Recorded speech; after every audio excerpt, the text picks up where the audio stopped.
আন্টিকে অনেক ভয় পেতাম। আসরের পরে উনি বাসার বাইরে থাকতে দিতেন না। আমি মনে হয় 30 থেকে 40 মিনিট টাইম পেতাম বাইরে খেলার।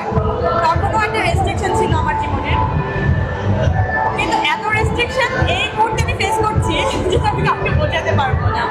বিলিভ মি, আমি এটা ভিডিও শেয়ার করেছিলাম, আপনি দেখেছেন।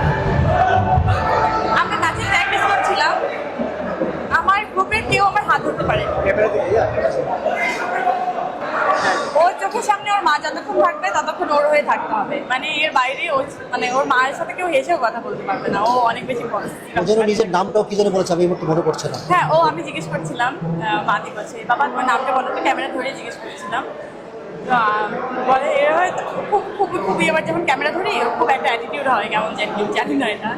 এমনি নর্মালি অনেক চঞ্চল, যখন আমি ক্যামেরাটা ধরি তখন একটু অন্য একটা ভাব নিয়ে ফেলে। আমি বললাম বলো তোমার নাম কি, বলে সাহিম মোহাম্মদ করি। আমি বলি নো বাবা, বলে সাহিম মোহাম্মদ, তাহলে সাহিম মোহাম্মদ করি। তো এই আর কি। মানে সে তোমার ভবিষ্যৎ গার্ডিয়ান, এটা বোঝাই যাচ্ছে। হ্যাঁ, আই এম ব্লেসড।